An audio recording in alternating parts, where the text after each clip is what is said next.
Bien.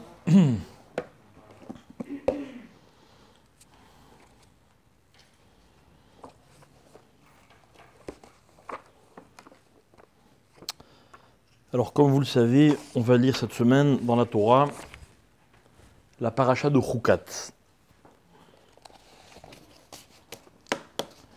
Chukat, c'est donc la paracha notamment de quoi? La vache rousse, Chazak ou Barour.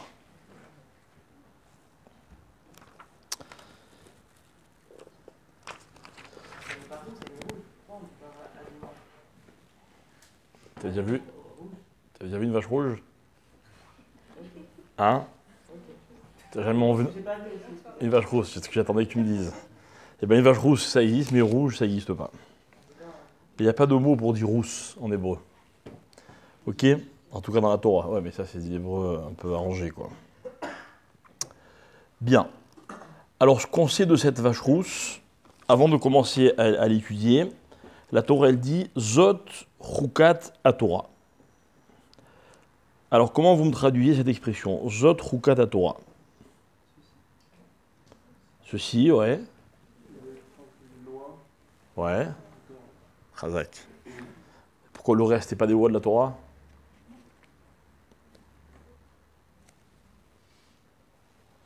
Alors, qu'est-ce que ça veut dire, Zot Chukat HaTorah? Alors, Rachid explique que les nations se moquaient d'Israël en disant c'est quoi cette loi?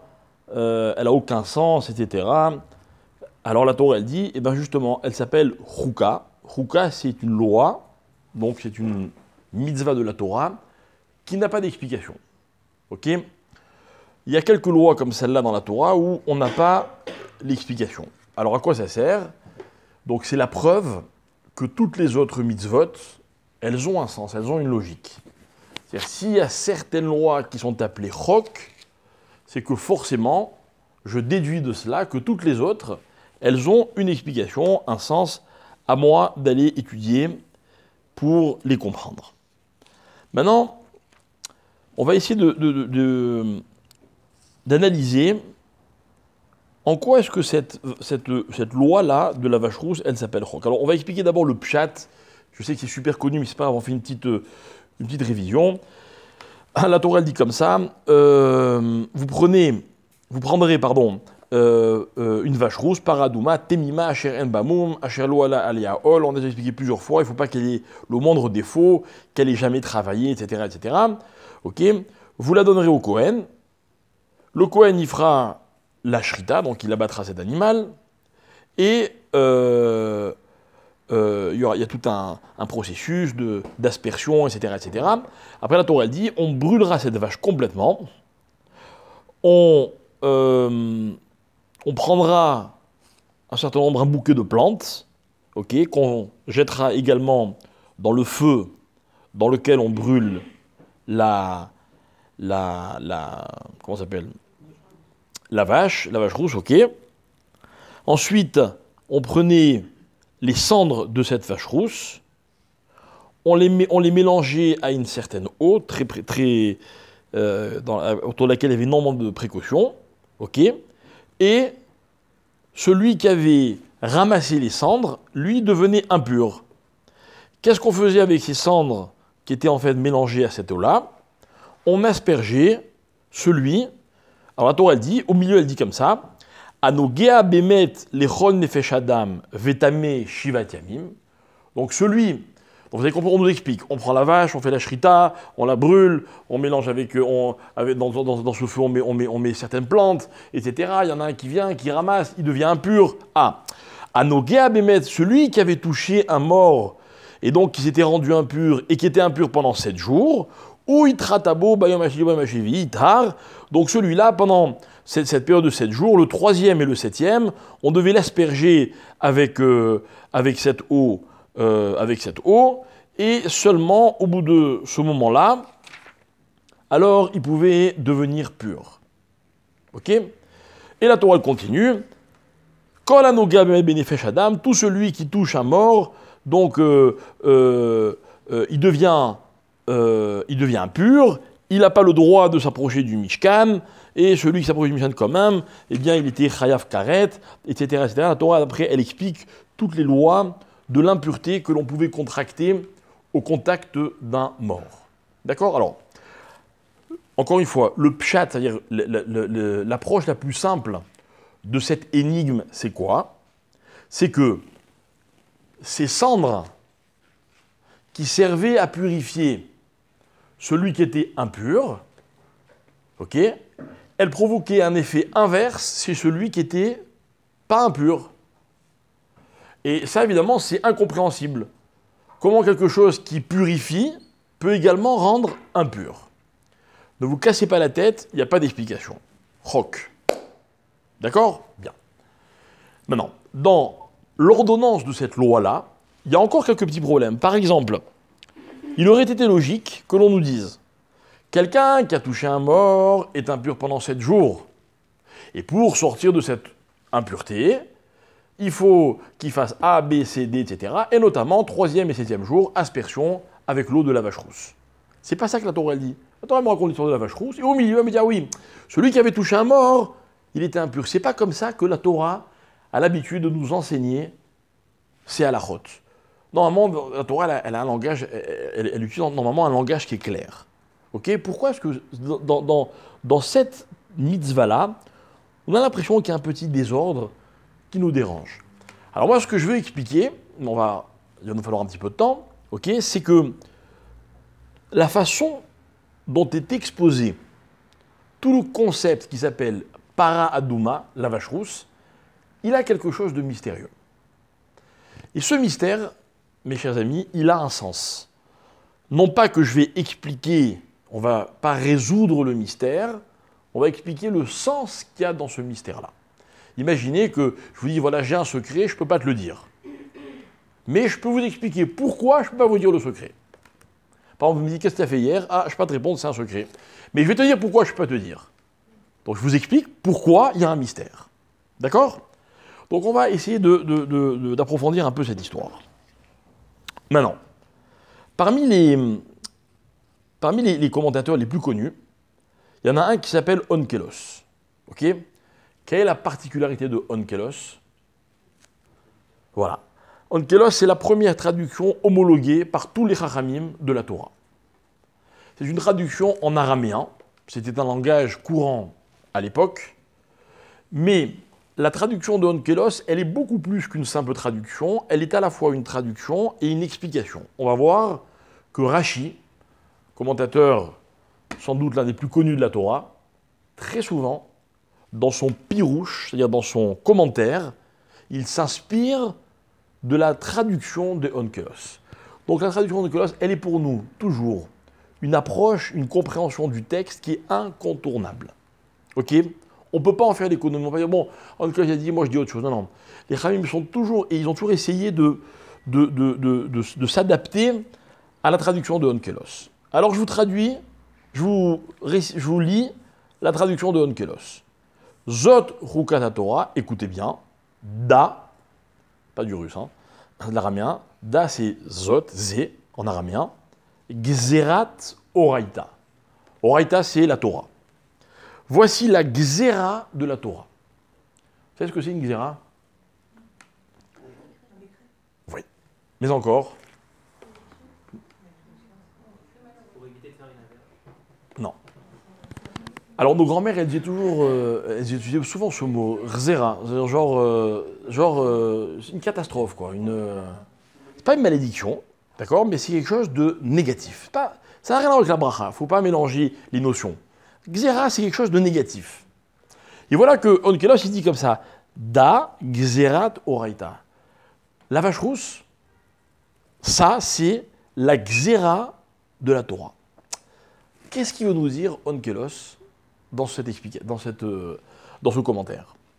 Alors par exemple, si vous regardez historiquement, vous savez que, je crois que c'est en 1242, si je ne me trompe pas, il y a eu en France ce qu'on appelle l'autodafé. Vous savez ce que c'est l'autodafé? L'autodafé, c'est que l'Église, Marchemam, à l'époque, avait décidé d'éradiquer la Torah. Et Ils ont compris que pour que les Juifs soient perdus et perdent leur identité, il fallait que l'enseignement de la Torah disparaisse, qu'on ne puisse plus enseigner la Torah. Alors ils ont fait une xéra, et ils ont ordonné que l'on retrouve tous les livres de Torah qui se trouvaient à Paris. D'accord? La ville des Lumières. Et ils ont organisé un énorme feu, enfin un tékès, comme on dit, une cérémonie, dans laquelle on a brûlé des charrettes entières remplies de livres de Torah, tout ce qu'on avait pu trouver comme livre de Torah à Paris. Ok?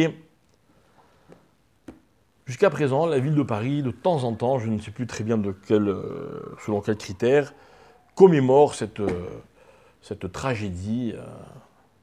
Beaucoup de sympathie à l'égard du peuple juif. Ok? Et savez-vous à quelle date juive ça s'est passé? Non. Non. Bien tenté, mais c'est pas de Tchabéav. Hein? Et non. Enfin, remarquez, vous savez quoi? Je ne la connais pas la date en hébreu. Mais vous non plus, apparemment. Ok? Mais ce que l'on sait, écoutez bien, c'est que ça s'est passé un vendredi, et c'était la veille du Shabbat de la paracha de Choukat. D'accord? Et il y a eu on peut trouver la date, parce que malheureusement, elle est tristement célèbre. Et les Chachamim de l'époque, dans tous les pays d'Europe, avaient institué un jeûne. À quelle date? Le vendredi de la veille du Shabbat de Choukat. Et c'est très curieux, parce que normalement, les événements que l'on commémore dans la tradition, ils sont toujours liés à une date. Et cette fois-ci, non, c'était pas lié à une date, c'était lié à la paracha de Choukat. Et les Chachamim avaient dit, Zot Choukat à Torah. Ça, c'est la xéra de la Torah. La xéra, il y a une xéra. On a voulu détruire la Torah. D'accord? Il ne peut pas y avoir plus xéra que le fait que l'on décide, en tout cas que l'on essaye, d'effacer la Torah, de priver le peuple juif de la Torah. Ok? Alors, soyons quand même pragmatiques. Quel rapport? Parce qu'on nous parle de la vache rousse, et que la vache rousse, ça s'appelle chok, choukat, qui veut dire une loi. Alors, ce qui s'est passé ce jour-là, ça s'appelle xéra de la Torah. Alors, d'abord, juste comme ça, pour que le terme soit clair. Pour que le terme soit clair. Vous voyez, quand les non-juifs ont décidé de brûler la Torah, on ne considère pas qu'ils se sont attaqués au peuple juif. Selon l'expression que les Chachamim ont repris, ils se sont attaqués à la Torah. C'est la xéra, c'est pas la xéra contre les juifs, c'est la xéra contre la Torah. Le 9 Av, dont vous avez parlé tout à l'heure, c'est une xéra contre le peuple juif. Ok? Des xérotes contre le peuple juif, malheureusement, il y en a eu énormément. Là, c'est une xéra contre la Torah. Ok? Donc on va essayer un petit peu de comprendre de quoi est-ce qu'il s'agit. Deuxième point intéressant dans cette paracha de Choukat, la Torah elle raconte donc l'histoire de la vache rousse. Et un peu plus tard, dans la même paracha, la Torah va nous raconter, c'est une paracha qui est très dure, la mort de Myriam. Myriam va mourir dans cette paracha. Myriam est une illustre femme qui a joué un rôle considérable dans la survie du peuple juif. Ok? À l'époque où on n'avait aucune considération pour les femmes, en tout cas elles n'avaient aucun statut. Chez nous, par exemple, Myriam, pour ne parler que d'elle, c'est pas la seule, elle avait un rôle primordial. Ok? Dans cette même paracha, Aaron à Cohen va également mourir. Et ce sont ses enfants qui vont prendre la suite. Ok? Puis après, la Torah va raconter des guerres qui se sont passées juste avant que le peuple juif arrive à la frontière de la terre d'Israël. Alors regardez, sans faire un cours d'histoire, la mort de Aaron et la mort de Myriam et les guerres dont il est question dans cette paracha avec Moab, etc., elles se sont passées en quelle année? Rappelez-vous, la traversée du désert a duré 40 ans. En quelle année Aaron est mort et en quelle année on a combattu notamment Moab? Facile. Je viens de vous donner une indication. Vous êtes lourd, hein? Pourquoi 37? Comme ça. 40. Enfin, je viens de vous dire que c'était juste avant que l'on arrive à la frontière d'Israël. Ok? Dernière année. Ok? Maintenant, savez-vous en quelle année de la traversée du désert, en quelle année de la traversée du désert, on nous a prescrit la vache rousse? Vous connaissez l'histoire, juste vous l'avez oublié, là, elle vous échappe. On est sorti d'Égypte, ok? Et l'année de la sortie d'Égypte, nous avons reçu la mitzvah du Korban Pessah. Ok? Et donc, tous les Juifs devaient amener le sacrifice de Korban Pessah. La deuxième année, on a donc récidivé, puisque cette mitzvah, elle nous a été donnée pour toujours. Aujourd'hui, on ne peut pas l'accomplir parce qu'on n'a pas le Beth Amikdash, mais tous les ans, normalement, on est censé amener le Korban Pessah. La deuxième année, il y a des Juifs qui étaient impurs. Il y avait certainement eu des morts, des enterrements, etc. Donc il y a des Juifs qui n'ont pas pu amener le Korban Pessah à cause d'impureté. Donc ils sont allés voir Moshe, ils ont dit « Moshe, c'est pas juste. C'est pas juste, nous aussi on veut faire le Korban Pessah. » Pardon? Ah, bravo.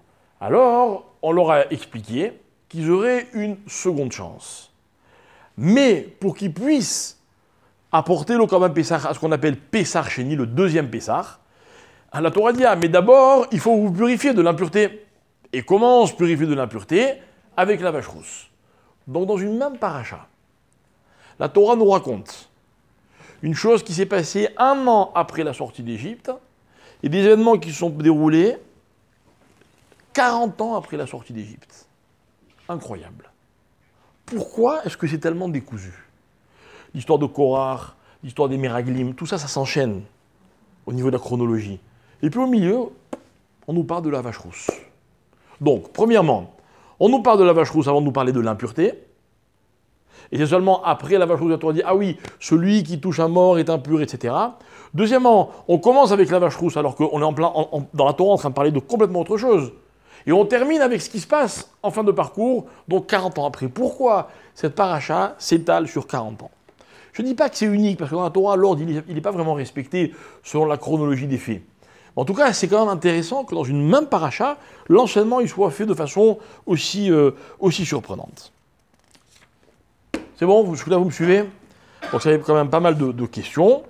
Ok. Et évidemment, on va essayer de voir quel est le lien entre tout cela.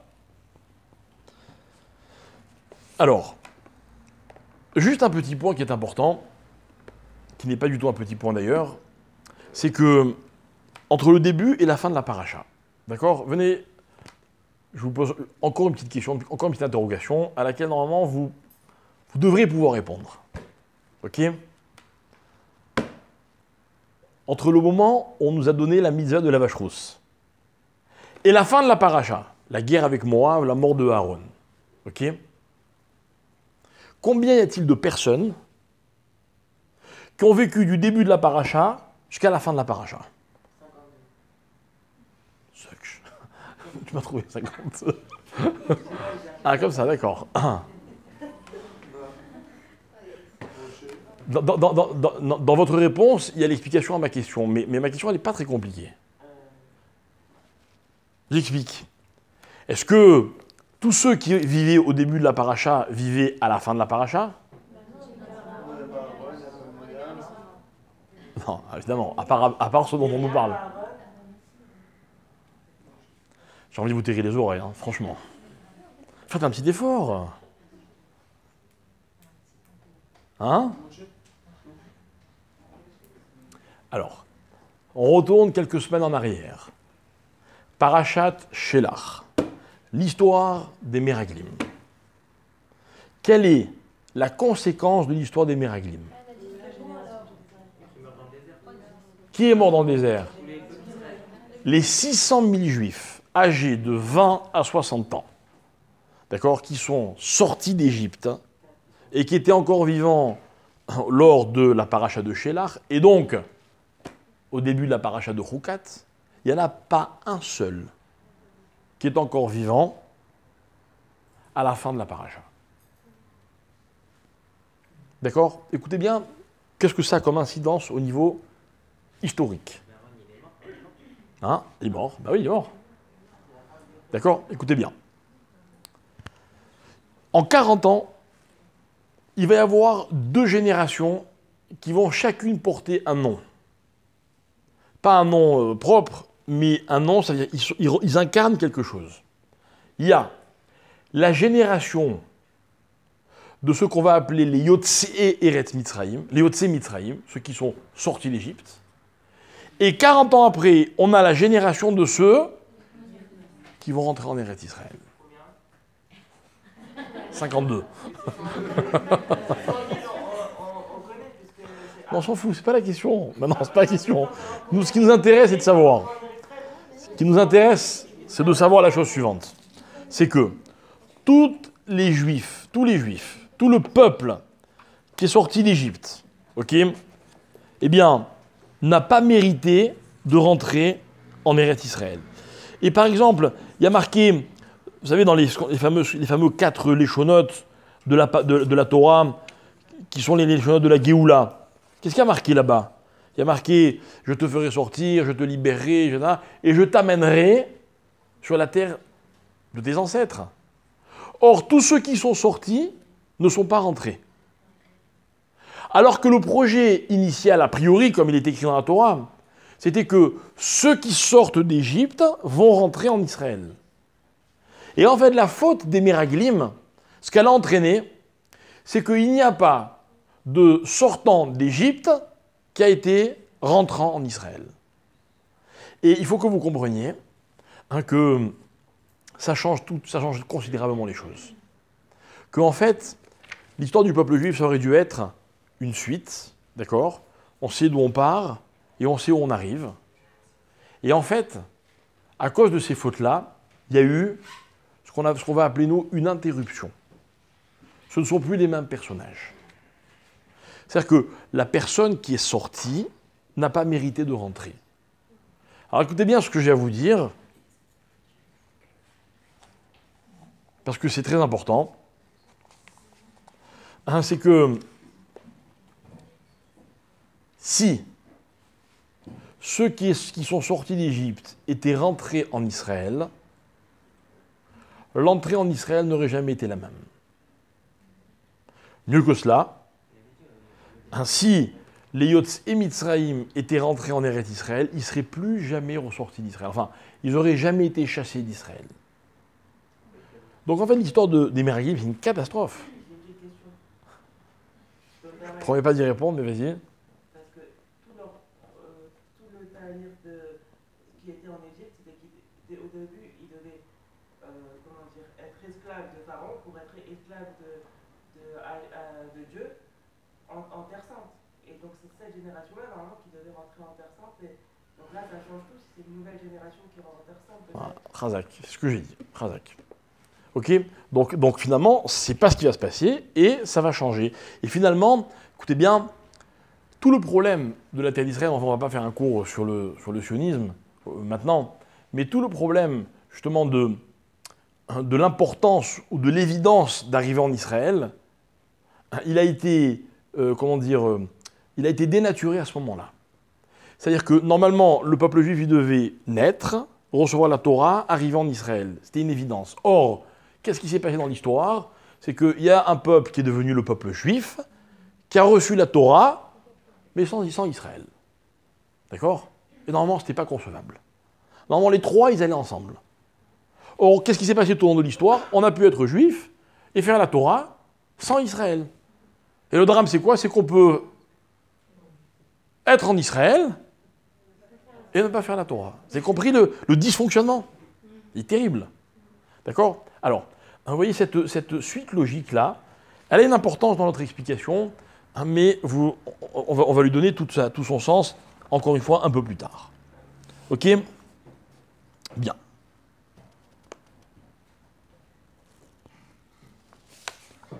Alors,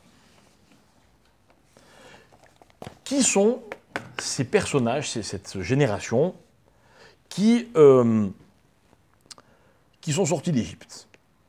Alors, je vous avais déjà raconté une partie, en tout cas, de l'histoire de cet homme qui s'appelait Rabba bar bar Chana. Rabba bar bar Chana, donc, est un maître du Talmud. Donc, le Talmud, c'est quoi? C'est en l'an à peu près 300, 400. Si je ne me trompe pas, je ne suis pas incollable au niveau des dates. Ok. Donc, il fait partie des Amoraïm. Et je vous avais raconté qu'un jour, ce Rabba bar bar Chana, qui habitait donc en Babylonie, s'est rendu en Israël. Vous vous rappelez? Et... non, vous vous rappelez pas, c'est pas grave. Je suis déprimé. Alors, quand un maître faisait le voyage de la Babylonie jusqu'à Israël et qu'il revenait, enfin, aussi bien quand il arrivait en Israël que quand il revenait en Babylonie, c'était l'événement. Il était assailli par tout le monde. On voulait qu'il raconte tout ce qu'il avait vu, comment c'était Eretz Israël, et surtout, que disait la Torah qu'on enseignait en Israël. Vous savez qu'il y avait ce qu'on appelle le Talmud Bavli et le Talmud Yerushalmi. D'accord? Et très souvent, ils n'étaient pas d'accord, il y avait des marloquettes. Alors, on les attendait, et puis quand il y en a un qui arrivait, on lui demandait alors qu'est-ce qu'il dit de cette halakha-là, etc. Ça donnait naissance à des discussions vraiment très très intéressantes. Alors voilà que Rabba bar bar Chana, il revient et il leur raconte son voyage. D'accord? Et il leur dit Zimna Chada avec Ajlan Besfinata, on était dans le bateau et on a vu ceci, on a vu cela, des histoires l'une plus incroyable que l'autre, en tout cas aux oreilles de ceux qui habitaient à l'époque en Babylonie. D'accord?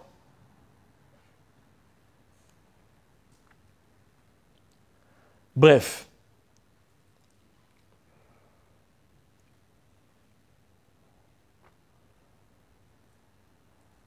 Bref, évidemment, chaque histoire, elle donnait, comment dire, elle aboutissait sur une conclusion qui avait des incidences au niveau de la halakha et de toutes les marloquettes, toutes les discussions qu'il y avait entre les sages. Alors, ce Rabba bar Chana, il leur dit comme ça. Donc, on marchait dans le désert, ok, et on était accompagné d'un berger qui n'était pas juif, donc c'était un Ishmaéli, ok, et il connaissait le désert comme sa poche. Par exemple, il prenait du sable, dit Rabba bar bar Chana, et il disait, en sentant le sable, il disait « Ah, vous voulez aller à tel endroit? C'est par là. » On disait « Comment on arrive, je sais pas moi, à Alexandrie ?» Alors il se le baissait, il faisait « Non, c'est pas par là. Ah oui, c'est par là. » D'accord? Autre détail, quand on lui disait « Où est-ce qu'il y a de l'eau ?» Pareil, il sentait le sable, il disait « Il y a de l'eau à 2 km, 10 km, 20 km. » Incroyable. Il connaissait le désert à la perfection. Et ce berger-là, ce Ishmaéli, à un moment, il a dit à Rabba bar Chana, il a dit, je vais te montrer, toi qui es juif, je vais te montrer tous les endroits stratégiques du désert qui ont été traversés par tes ancêtres qui allaient de l'Égypte à Eretz Israël.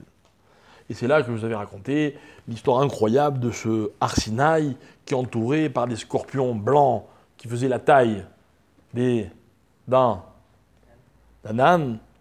J'ai failli m'énerver, ok, etc., etc.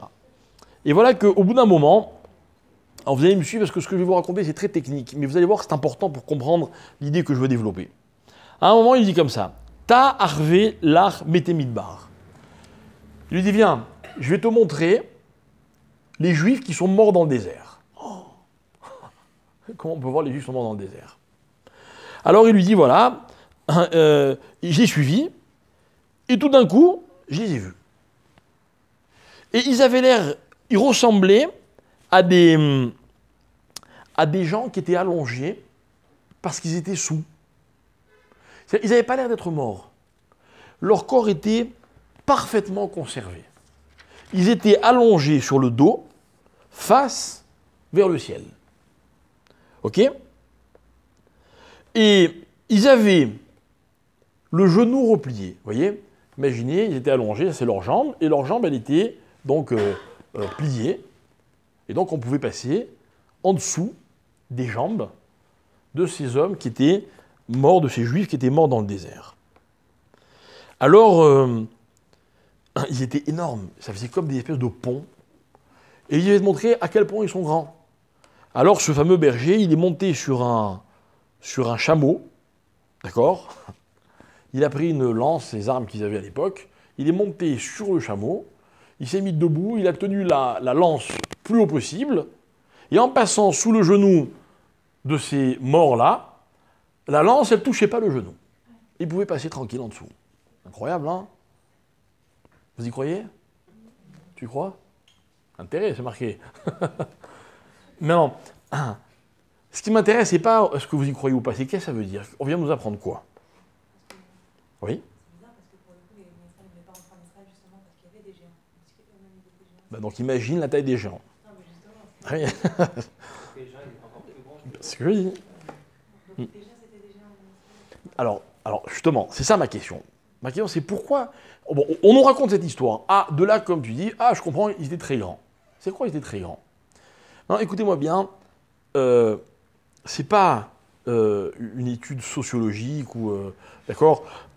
C'est pas leur taille qui m'intéresse. Écoutez bien. On va parler d'autre chose. On va parler de la proportion. Pourquoi je parle de la proportion ? Vous allez comprendre. Ce que je veux qu'on réalise, c'est que entre eux et nous, les proportions sont radicalement différentes. D'accord ? Radicalement différentes. Maintenant, qu'est-ce qu'il a voulu démontrer, ce Rabba bar bar Chana, qu'est-ce qu'il a découvert quand il a vu l'autre monter sur un chameau avec une lance ? Et le Maharal de Prague, il explique la chose suivante. Il rentre dans une explication, mais vraiment, je vous en prie, essayez de me comprendre parce que vous allez voir l'idée qui se cache derrière. Il dit comme ça. Il dit, vous savez, dans la Torah, il y a ce qu'on appelle la personne qui n'a pas de défaut physique, et il y a ce qu'on appelle celui qui a un défaut physique. En hébreu, dans la Torah, ça s'appelle le Baal Moum. Baal Moum. Ok, le Baal Moum, il avait plusieurs incidences au fait qu'il soit Baal Moum, par exemple s'il était Cohen, etc. Peu importe, c'est pas le sujet. Alors, par exemple, quelqu'un, me dit la Torah, à qui manquait une jambe. Il était Baal Moum. Mais la Torah le demande, mais quoi ? Est-ce qu'il faut qu'il lui manque la moitié de la jambe, toute la jambe ? Et la Torah elle va dire, enfin les Khamim vont expliquer, ils vont dire non.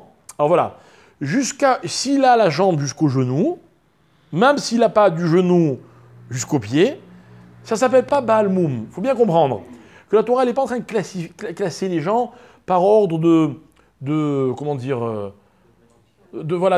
canon physique, de perfection, machin, celui-là il est bien proportionné. Non, pas du tout. Pas du tout. On parle d'autre chose, c'est pas le sujet, d'accord, mais c'est un thème qui est intéressant. Mais en tout cas, la différence qu'il y a entre un Baal Moum et celui qui n'est pas Baal Moum, c'est quelqu'un qui aurait, Chas Shalom, Dieu nous en préserve, perdu une partie de sa jambe, mais au-dessus du genou. S'il a perdu que en dessous du genou, il n'est pas Baal Moum. D'accord ? Maintenant, Rabba bar bar Chana, il a voulu dire comme ça. Il a voulu dire, écoutez-moi bien. Écoutez-moi bien. Ces gens-là, ils étaient tellement pas Baal Moum, je vais expliquer dans un instant, que un homme normal, avec les moyens dont on disposait sur place, donc dans un contexte bien précis, n'arrivait pas à atteindre le genou de ces personnes-là. Le Maharal dit comme ça, extraordinaire. Tout ça, c'est une image. Pour dire que lorsque nous, les Juifs, qui étudions la Torah, on essaie de comprendre les défauts de cette génération qui a traversé le désert, et on les critique. T'as vu ? Ils ont critiqué Israël, ils ont pleuré pour rien, ils ont suivi Korach, ils sont plaints parce qu'il n'y avait pas de viande, ils ont pleuré parce qu'il n'y avait pas d'eau. Le Maharal dit, mais on n'atteint même pas la jambe au-dessous du genou. Ça veut dire que ce que nous on voit comme des défauts, c'est complètement décalé. Ça n'a rien à voir. Et en fait, tout ce que Rabba bar bar Chana il a voulu enseigner à ses contemporains en retournant à Babel. Il a voulu leur dire, vous savez, j'ai compris en voyant ces hommes, morts depuis des siècles, qu'on n'a pas le droit de les critiquer. Que même les comprendre, ça paraît impossible. Écoutez bien, j'avance une phrase qui n'engage que moi. Les comprendre, c'est pas possible. Et ne pas les comprendre, c'est encore plus difficile.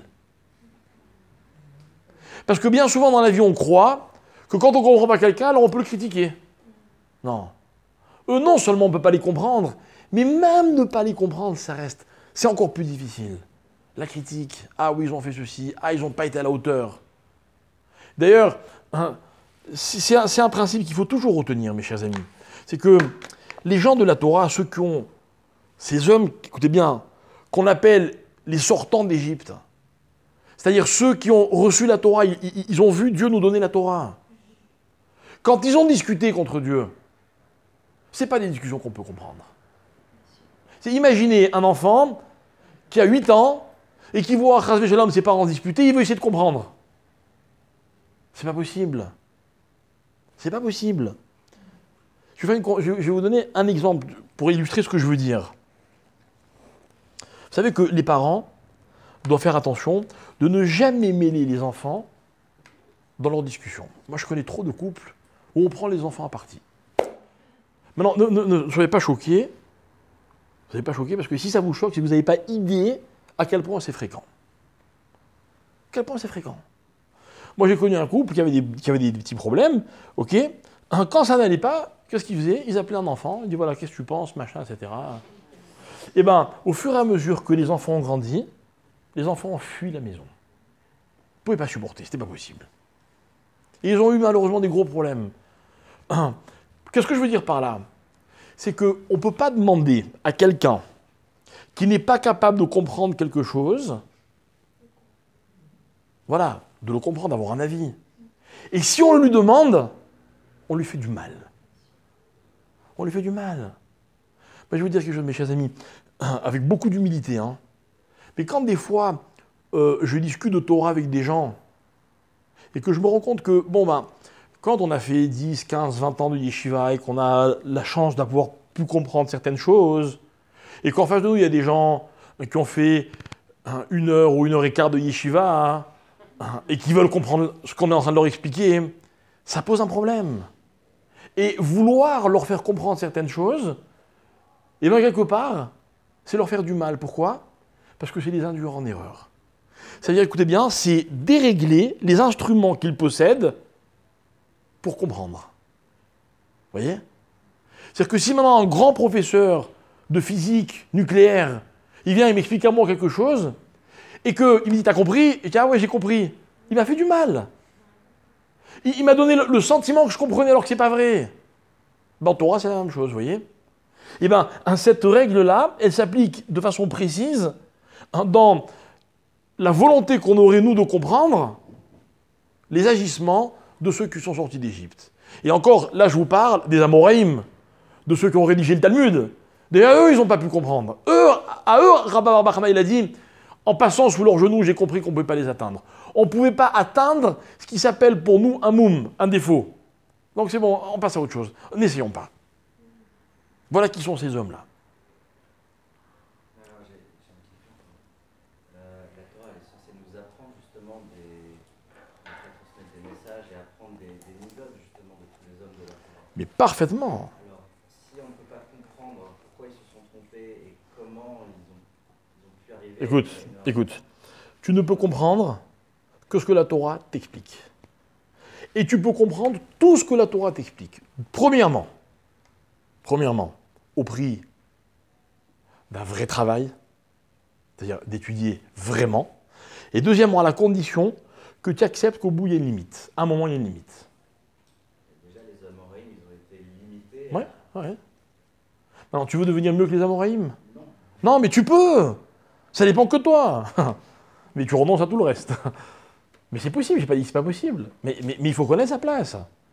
D'accord? Quand on est, je sais pas moi, un kiffeur de la vie, ou qu'on a les yeux qui se promènent partout, ou qu'on s'intéresse à un tas de choses dans la vie, bon ben, on ne peut pas être à la hauteur de ces gens qui vivaient leur Torah à un niveau qui nous est complètement étranger. Mais bon, peu importe, on n'est pas là pour classer les individus. Je veux qu'on comprenne les principes, d'accord? Donc les principes, c'est qu'il y a une différence. Alors, ouais. Pardon de? Oui, mais il faut qu'il remplisse les conditions. Ah bah oui, il n'y a pas oui, mais. Oui, point. Non, mais je suis sérieux. Moshe Rabbeinu, c'est Moshe Rabbeinu.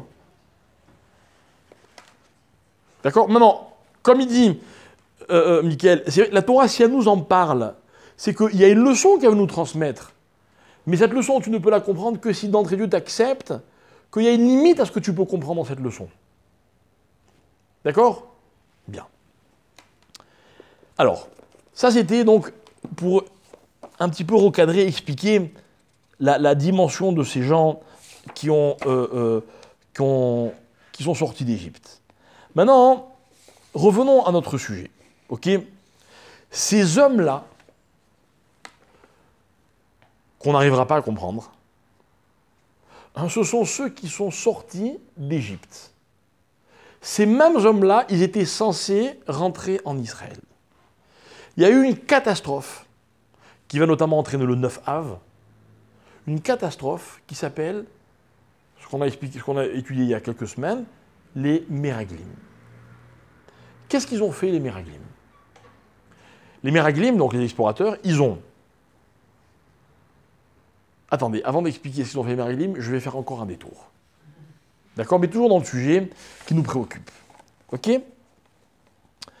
On était en train d'expliquer tout à l'heure que la vache rousse, elle vient pour purifier celui qui avait été impur. D'accord? Celui qui était devenu tamé. Vous savez ce que ça veut dire devenir tamé? Hein?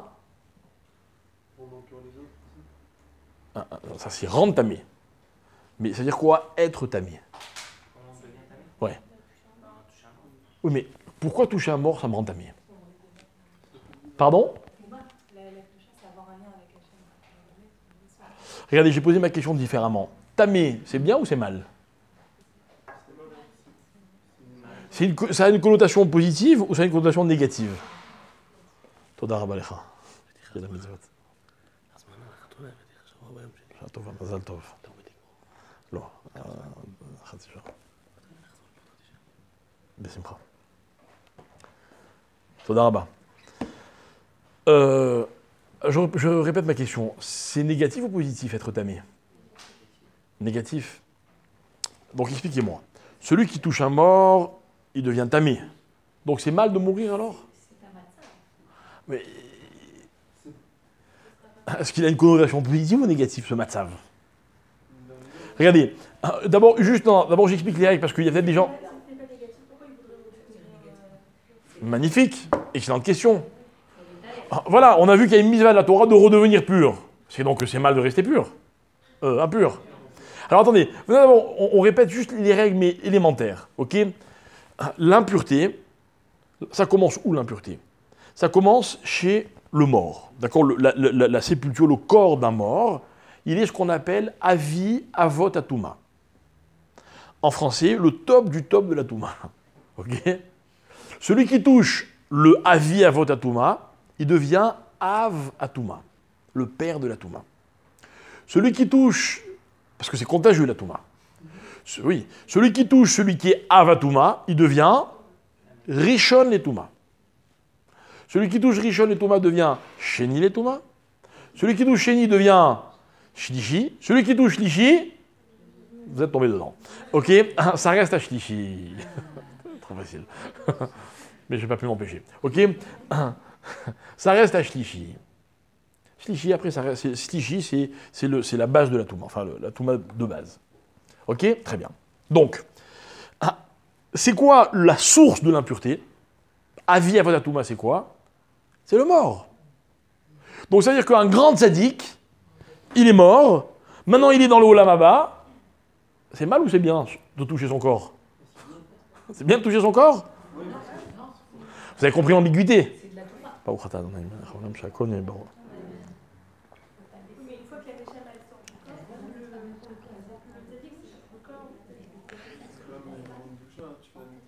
quand même le corps d'un tzaddik.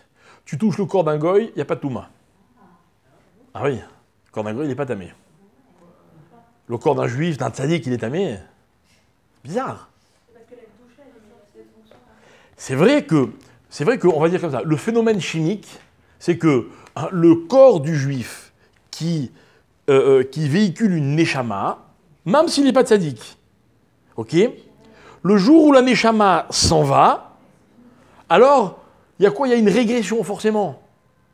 Et en fait, une régression, c'est-à-dire comme ça, on avait expliqué dans un cours qu'on avait donné il y a quelque temps, que le vide est une énergie considérable dans le monde.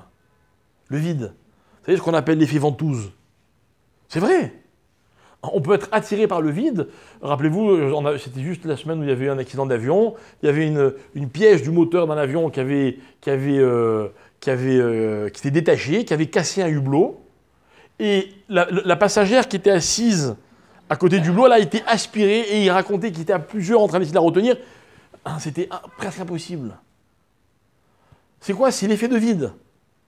Ok, le vide, la neshama, le corps il est plein de la neshama.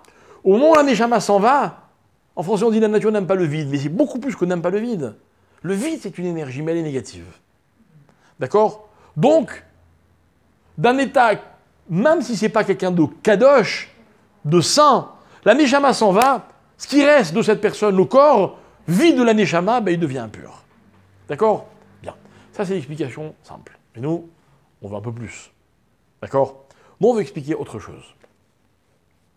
Nous, ce qu'on veut expliquer, c'est que, imaginez l'effet inverse. Écoutez bien.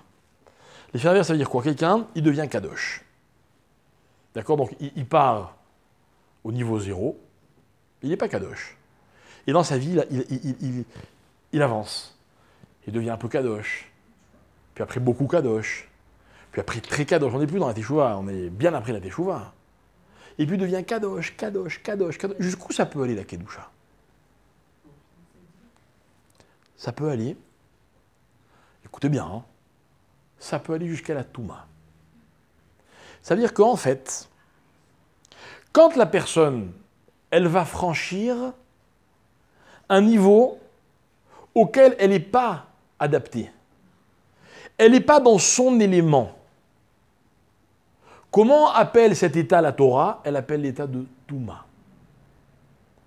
L'état de Touma, vous savez ce que c'est? Écoutez bien. Le corps d'un tzaddik, quand on l'enterre, écoutez bien ce que je dis, c'est un schéma, hein, c'est une image. C'est comme si lui, il n'était pas tamé, mais quand un juif vivant va le toucher, eh ben le juif vivant, il va devenir tamé. Pourquoi? Pas parce que le corps du tzaddik qui devient impur. Parce que le choc entre le corps de ce tzaddik dont la neshama elle est dans le Gan Eden et ce que je suis moi, homme vivant sur terre, ça a provoqué quoi? Ça a provoqué une touma. Vous entendez ce que je dis? Écoutez bien, il y a un texte dans le Rambam. Vous savez que le Rambam, parmi tous les livres qu'il a écrits, il y en a un qui s'appelle Pirush HaMishnayot. Pirush HaMishnayot, la Rambam. Il a fait un commentaire sur la Mishnah. Dans le texte, dans son commentaire sur la Mishnah de Chagiya, au début du 2e chapitre, il écrit comme ça. Écoutez bien, je vous lis ces mots. Kol hamistakel be'arba'at dvarim ratouy lo keilu lo ba la olam. Tout celui qui regarde 4 choses. Les conséquences de son regard font que c'est comme s'il n'avait jamais existé. C'est-à-dire qu'il s'annule du monde. Quelles sont ces 4 choses? Écoutez bien, c'est incroyable. Je vais vous donner les 3 dernières, et après je vous raconte la première. Ah bah oui, il faut faire un peu d'effet. Les 3 dernières, c'est les suivantes. Malemata, quand quelqu'un il regarde trop bas, vous voyez, il veut trop se rabaisser. Il va trop chercher ce qui est en bas. Un malifnim, qu'est-ce qu'il y a à l'intérieur? Il y a des zones dans la vie qu'il faut savoir ne pas franchir. Ou bien ma les achor. Malifnim, c'est ou à l'intérieur ou devant. Il va aller trop loin devant. Ou ma les achor, ou trop loin derrière. Et le premier, vous savez ce que c'était? C'était ma les mal. Qu'est-ce qu'il y a tout en haut là? À un moment, il veut trop comprendre. Rappelez-vous l'histoire de ces 4 achamim qui sont rentrés Me'achorea Pargod. Ils ont franchi le fameux rideau qui sépare le monde des terrestres et le monde Ok, on survole, hein, des notions qui nous dépassent complètement, on est largué. Ok, il y en a un qui est devenu fou, un qui est mort, et un qui a tout rejeté en bloc. Ok, il n'y a que Rabbi Akiva qui est sorti indemne. C'était le seul qui était préparé. Mais quand l'homme il veut aller trop loin, eh ben, mon Rav il disait comme ça, il dit il y a deux choses qui rendent idiot. C'est ou de pas assez réfléchir, ou de trop réfléchir. Authentique. Moi je me rappelle, j'ai un copain, on avait 16 ans. On était à la yeshiva, c'était vraiment, hein, c'était l'élève le plus brillant de la yeshiva. Mais pas brillant au niveau de ses capacités intellectuelles, il allait le plus loin. Et ben un jour il a craqué. Mais il a craqué quoi. Il tombe en dépression, il n'a plus pu étudier pendant très longtemps. T'es allé trop loin. Moi j'ai toujours fait attention de ne jamais aller trop loin. Faut être prudent dans la vie, d'accord? Vous ça va. Bien. Ah, vous comprenez l'idée? Eh bien, ce que veut expliquer les Chachamim, c'est la chose suivante, c'est que peut-être que c'est ça la définition de la Touma. Que la Touma, c'est quoi? C'est pas quelque chose de négatif, au contraire. C'est comme un excès de positif. C'est-à-dire, trop kadosh nous conduit où? Eh bien, nous conduit à la Touma. L'homme qui voudrait rentrer en contact avec le mort, il s'expose à de graves dangers. De graves dangers. Vous savez, la Torah, elle parle de ceux qui essaient de parler aux morts, de communiquer avec les morts. C'est très, très grave. Très grave. Moi, je sais que souvent, quand les gens perdent un proche, ils sont frustrés de ne pas rêver de lui. Moi, quand j'ai perdu mon père à la Vache Shalom, je n'ai pas rêvé de lui. D'accord? Mais un jour, un homme est venu me voir, un grand rave. Il m'a dit, voilà, je voulais te dire, j'ai rêvé de ton père. T'as pas besoin de rêver de lui. Tout est OK. Bref, je ne vais pas vous raconter tout ce qu'il m'a dit, OK. Mais il m'a donné le sentiment qu'il ne fallait pas que j'attende. Et je vous assure, du coup, grâce à ces paroles, c'était vraiment très peu de temps après, hein, ça m'a apaisé et j'ai jamais eu besoin, j'ai jamais attendu. Je sais plus, après c'est venu, pas venu, peu importe. Mais il faut savoir que dans la vie, il y a des frontières qu'il ne faut pas chercher à franchir. Et bien la Touma, contrairement à ce qu'on aurait pu imaginer, c'est ça. Celui qui est tamé au contact d'un mort, c'est que, eh bien, quelque part, il a franchi. Vous savez, on dit comme ça que ceux qui s'occupent des morts, c'est une grande mitzvah, c'est une énorme mitzvah de s'occuper des morts. Vous savez, on les voit faire les enterrements, ils sont toujours pleins de boue parce qu'ils rentrent dans le kéver. D'accord? Vous savez ce qu'on dit d'eux dans la Gemara? On dit celui qui s'occupe des morts, il oublie la Torah. C'est une grande injustice. Ils oublient la Torah. Mais évidemment, alors, c'est perturbant. Et bien la réponse, elle est là. C'est qu'en fait, quelque part, eux, ils vont tellement loin, et c'est une tellement grande mitzvah, que quelque part, alors on dit qu'ils doivent prier pour ne pas oublier leur Torah. C'est pour ça que la Chevra Kadisha, par exemple, ils ont un jeûne. Tous les ans, il y a un jour de jeûne pour tous les gens qui travaillent dans la Chevra Kadisha. Vous saviez ça? Ils ont leur jeûne à eux. Ils ont leur prière. Il y a des textes qu'ils sont censés étudier pour justement que ça protège ce qu'ils connaissent comme Torah. Bref, c'est-à-dire qu'il faut accepter, quoi. Il faut accepter. Hein, les gens qui s'occupent des morts, ça devrait être les plus grandes sadikim de la génération. Et quand on choisit une Chevra Kadisha, moi je peux vous dire, justement, notamment avec l'enterrement de mon père, hein, il y avait beaucoup de choses dont on avait, nous, des usages, ils ne voulaient pas. Ah non, nous, on n'a pas cet usage. Il y a quelques petites choses qui nous ont permis, en disant, bon, si votre père, il avait cet usage, comme votre père, c'était un grand rave, etc., on accepte, mais il a fallu se battre. D'accord? Quelqu'un m'a dit, ah, on aurait dû prendre une autre Chevra. Non, c'est les meilleurs. C'est les plus grands tzadikim. Enfin, on ne peut pas juger les tzadikim, mais en tout cas, la façon dont ils font, etc. Parce que, voilà, parce que s'occuper d'un mort, c'est quelque chose d'incroyable. J'ai presque envie de dire que, du coup, la paradouma, c'est plus un mystère. C'est presque normal que celui qui s'occupe de purifier les autres, eh bien, quand il a franchi une certaine frontière, c'est normal que lui devienne impur. Presque, hein, parce que ça nous dépasse quand même un peu, quoi. Mais on va aller un peu plus loin dans cette idée. Enfin, on va lui donner, on va dire, une dimension un peu plus humaine. On va arrêter de parler des morts, ok? On va parler des vivants. Enfin, non, ils sont plus vivants, mais on va parler de ceux qui sont sortis d'Égypte, ok? Et qui étaient censés rentrer en Eretz Israël. Ok, pourquoi est-ce que s'ils étaient rentrés, eux, en Eretz Israël, eh bien, ils auraient plus jamais été chassés d'Israël. Et en fait, toute la problématique, elle est là, mes chers amis. On va dire comme ça, je schématise, il y a deux dimensions. Il y a la dimension terrestre et la dimension qui dépasse celle qui est terrestre. Ok? Question. Vous voyez, vraiment, question d'un débutant, voilà. Une question pour les nuls. Est-ce qu'on peut rattacher, c'est-à-dire relier la dimension terrestre à la dimension, on va dire, on va l'appeler céleste? Est-ce que c'est possible? Comme quand on mange, vous avez dit, quand on mange, on fait rien, mais quand on mange le Shabbat, on fait une nuit, non, par exemple. Ouais.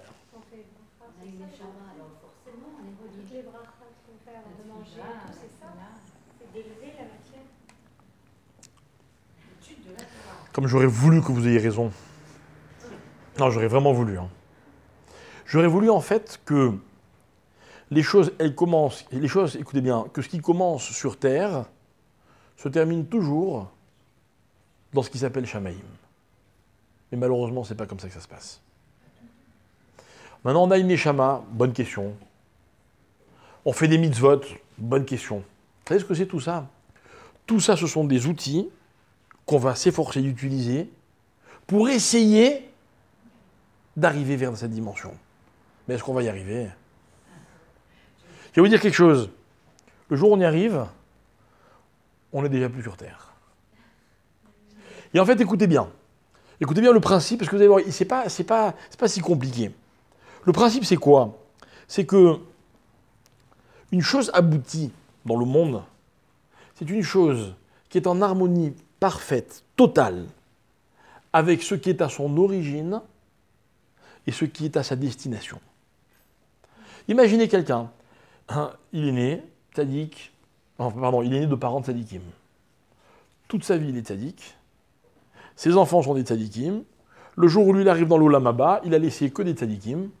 Et lui, il arrive directement dans l'Olam Haba parce qu'il est tzaddik. Possible? Non. Pas possible. Même Moshe Rabbeinu n'a pas réussi. Alors écoutez bien, parce que il faut comprendre une chose, c'est que ce schéma-là, c'était celui auquel étaient destinés les Juifs qui se trouvaient en Mitzraïm. Hachem, il avait dit, voilà, je vais venir. Moi, personnellement, on dit dans la Haggadah, Lo alidei Malach, Velo alidei Shaliach, Velo alidei Saraf. Lui-même, il dit, moi, je vous prends par la main, je vais vous faire sortir d'Égypte, et je vais vous amener en Eretz Israël. Et normalement, le projet, c'était celui-là. Le projet, c'était quoi? C'était que dans la vie, un homme, il soit capable, voilà ce qu'on est, on devrait être, capable d'aller de l'origine des choses, ça veut dire de l'origine de la vie, jusqu'à l'aboutissement de la vie. Écoutez bien, si c'était le cas, il n'y aurait pas d'impureté. Personne ne serait jamais tamé. Parce que vous savez ce que c'est une touma? Une touma, c'est une démarche qu'on n'a pas réussi à mener jusqu'au bout.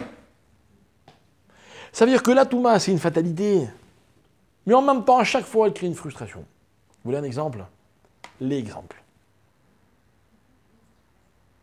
La Nida. C'est quoi Nida? Nida, c'est une femme qui a connu un cycle.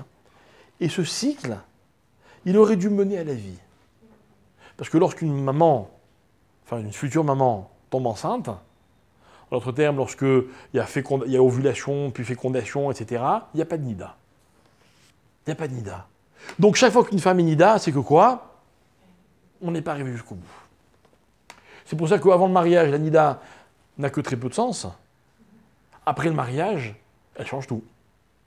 Parce que voilà un couple qui aurait voulu, qui était censé, mais bon, on n'est pas arrivé jusqu'au bout. Ben, du coup, Touma, jusqu'au mikvé, et on recommence. Et la vie, c'est ça, constamment. Constamment. Ok? Donc voilà pourquoi dans la Torah, les femmes ont leur impureté, les hommes ont leur impureté. Aujourd'hui, elles n'ont pas tellement d'incidence, ok, mais parce que malheureusement, justement, on est déconnecté de tout ça. Mais en tout cas, l'idée, elle est très profonde. L'idée, c'est quoi? L'idée, c'est que l'homme, il aille du point de départ jusqu'au point d'arrivée. Maintenant, écoutez bien. Écoutez bien. On a un verset, une paracha qui commence par le verset suivant. Zot chukat Torah. Voilà la loi de la Torah. C'est quoi la loi de la Torah? La loi de la Torah, c'est d'abord de se rendre pur. Ah, question. Mais on n'était pas impur? Ah oui, c'est vrai. Celui qui devient pur, c'est quoi? Ah oui, c'est vrai. C'est-à-dire que l'histoire de la vache rousse, c'est pas pour rendre seulement impur, pur celui qui était impur. C'est que l'histoire, elle commence par une purification. Quoi? Yetziat Mitzrayim. Historiquement, tous les grands moments de l'histoire sont précédés de moments difficiles. Dans la vie d'un homme, c'est pareil. Un jour, un étudiant, il est diplômé. Ah mais il a bossé, hein. Ça a été difficile. Alors, le couronnement de ses efforts, c'est l'aboutissement. La Torah, elle commence par, vous prenez une vache, vous lui faites la shrita, vous prenez sa cendre, et vous rendez des gens purs. Qui? Ah oui, j'ai oublié de te dire. Celui, quoi? Celui qui, dans l'étape précédente, il avait contracté l'impureté de celui qui était déjà dans le Olam Haba. Et en fait, l'histoire de la vache rousse, c'est une histoire qui recadre, qui nous explique que dans la vie, il y a un cheminement. Il y a un début, et puis il y a une fin. Et puis qu'entre le début et la fin, il y a tout un processus qui doit être un sans faute. Et que chaque erreur dans la vie, quelque part, écoutez bien, c'est une section. C'est un sectionnement, pardon, entre le début et entre la fin. Et moi, je vais vous dire quelque chose. Vous savez, comme tous les juifs, je m'efforce de faire une prière le matin, une prière l'après-midi, une prière le soir, et puis après une prière le matin, et une prière l'après-midi, et une prière le soir, et ainsi de suite. Et chaque fois, enfin pas chaque fois malheureusement, mais souvent je me pose une question, je me dis, entre le moment où j'ai fermé mon livre de prière dans la prière de tout à l'heure, et le moment où je le réouvre pour la prière de maintenant, c'est le même? Est-ce qu'au milieu il n'y a pas eu une petite coupure de quelque chose? Hein? Entre deux Shabbats, vous êtes le même? Ça devrait être le cas normalement. Entre deux cours de Torah, il y a quoi? Il y a une courbe qui va dans un seul sens? Ou bien, faites comme moi. Vous comprenez ce que je veux dire? Et en fait, c'est ça l'histoire de la vache rousse. La vache rousse, regardez bien ce que dit Onkelos. Il dit Gzerat Torah. C'est quoi Gzerat Torah? Alors les Chamim, en observant tout ce qui s'est passé historiquement, ils nous disent la chose suivante. La Gzera de la Torah, c'est qu'il y aura sans arrêt des hommes, des événements, qui feront que la Torah, elle risque de disparaître. C'est pas un cours d'histoire. On va parler de chacun d'entre nous ici. Est-ce que la Torah que l'on véhicule, parce que, grâce à Dieu, si on est là tous ce soir, c'est que quelque part on s'identifie à ce qui est marqué ici. Mais vous savez ce que c'est une identité? C'est forcément quelque chose de continu. Ou bien non? Est-ce que la Torah à laquelle on essaie de s'identifier, est-ce qu'il y a des moments dans notre vie où elle est en danger? Moi, je vais vous dire quelque chose. J'ai toujours grandi dans une famille religieuse, je suis né dedans, j'ai grandi dedans. Et toute ma vie, je m'efforce d'être religieux. Jamais je pourrais, en tout cas jusqu'à aujourd'hui, j'ai jamais pu affirmer, et je ne peux pas affirmer, que la Torah n'a jamais été en danger. Pire, peut-être même que la Torah, elle est toujours en danger. Et je ne parle pas de moi plus qu'un autre ou moins qu'un autre. Ce que je veux dire, c'est que chez tout le monde, c'est pareil. Que la Torah, si on ne fait pas attention, et bien la xéra de la Torah nous pend au bout du nez. À tout instant, ça peut arriver. Vous savez, nous, aujourd'hui, on est là, on est loin de la France, on observe ce qui se passe, on est très, très inquiet. Pourquoi on est inquiet? Parce qu'on a l'impression qu'à tout moment, tout peut changer. Vous savez, ceux qui sont en France et qui regardent ce qui se passe en Israël, ils sont très inquiets. Vous savez pourquoi ils sont inquiets? Parce qu'ils ont le sentiment qu'à tout moment, tout peut changer. Dites-moi que c'est pas vrai. Vous ne pouvez pas me dire que c'est pas vrai. Vous pouvez pas. Vous pouvez pas. Moi, je ne suis pas un grand chassid de ce qui se passe à la Knesset. Je ne suis pas un grand passionné. Mais il faut avouer qu'il y a quand même des choses qui sont incroyables.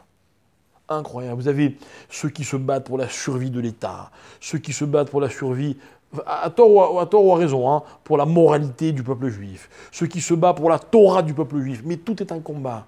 Et on a l'impression qu'à chaque seconde, chaque jour, les choses elles peuvent disparaître. tout peut disparaître. Et bien vous savez quoi? C'est exactement ça. Maintenant, nous, on sait qu'il y aura toujours une vache rousse qui nous permettra de nous purifier. C'est que ce qu'on a perdu, on peut toujours le retrouver. Mais la xéra, elle existe quand même. Et qu'en fait, cette paracha-là, ce qu'elle nous enseigne, c'est une histoire qui va de la première à la dernière année. Parce qu'en fait, l'idée de la vache rousse, c'est ça. C'est que dans la vie, il y a des règles. Croc, c'est quoi? C'est une règle. Règle. Je l'accepte comme elle est, point, c'est tout, je ne discute pas. Il n'y a que les règles de la vie, donc notamment celles de la Torah, qui me permettent d'aller du début jusqu'à la fin. Vous savez comment je fais pour être le même quand je ferme mon livre à Shacharit et que je le réouvre à Mincha? Je respecte les règles de la Torah. Si je suis capable de respecter les règles de la Torah, je suis dans la continuité. J'avoue que c'est pas facile, hein? J'avoue que c'est pas facile. Mais regardez, je le dis souvent dans mes cours. Vous savez, le grand danger de la civilisation et de la société, c'est quoi? C'est que les règles changent constamment. Ce qui était inconcevable hier, aujourd'hui est une évidence. De quoi sera faite l'évidence de demain? Ce qui était complètement tabou ou interdit, ou en tout cas, au moins, on en était gêné, aujourd'hui on l'affirme avec effronterie, soi-disant fierté. Mais ça va être quoi demain, la fierté? À moins qu'elle disparaisse définitivement. Mais ce que je veux dire, c'est que les règles changent constamment, ça me fait peur. À l'inverse, la Torah, c'est un système dans lequel les choses elles sont solides. Solides. Solides. On a toujours lutté pour la place des parents, et aussi pour celle des enfants, et aussi pour celle de la femme, et aussi pour celle de l'homme, etc., etc. On n'a jamais arrêté de lutter. Pas de lutter dans le sens, sacrifice du terme, dans le sens où on est conscient que tout a besoin d'être préservé. Eh bien, Chouka, c'est ça. Vous savez, il y a des commentateurs comme Rashi, le Ibn Ezra, etc., qui emploient pour dire que les mots de la Torah étaient gravés sur la terre, sur la pierre des tables de la loi, ils emploient le mot chakouk. Et les Chachamim disent que le mot chouka, il vient de chakouk, quelque chose qui est gravé. Et ce qui est gravé, ça ne disparaît jamais. Rachid explique que le bâton avec lequel Moshe Rabbeinu, il a ouvert la mer Rouge. On s'est servi de ce bâton pour frapper pour telle plaie. C'est ce bâton qui a fleuri quand il y a eu la guerre avec Korach dans la paracha de la semaine dernière. Qu'est-ce qu'il avait spécial, ce bâton? Eh bien, dans ce bâton, il y avait Chakouk, le nom d'Akadosh Baruch Hu. Allez comprendre ce que ça veut dire. Je ne peux pas m'en prendre un bâton et graver le nom d'Hachem, rien à voir.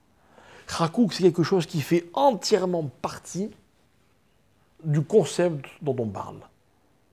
Eh bien, une chok, une règle, une loi, c'est quelque chose qui est chakouk dans le cœur du peuple juif.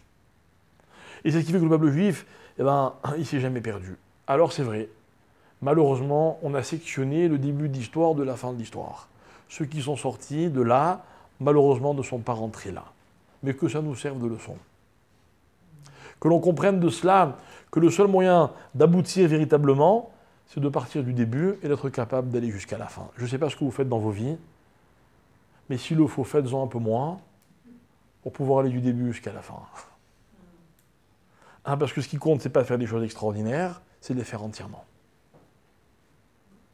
Quand on arrive à ne jamais s'interrompre dans quelque chose, alors quand on a terminé cette chose-là, on l'a faite à son niveau, mais ça veut dire qu'on l'a fait du mieux possible. Quand on s'interrompt, c'est quelque part on n'attache pas suffisamment d'importance à ce que l'on fait. Quand on conduit, un moment d'inattention, chas v'shalom, il peut être fatal. Un bon conducteur, ce n'est pas celui qui va le plus vite, mais celui qui part d'un point A et qui arrive à destination. C'est ça qui compte. Ce qui compte, c'est de commencer un cours à son début et de le terminer à sa fin, ça veut dire maintenant. Voilà. Merci beaucoup. Je ne l'ai pas préparé ça.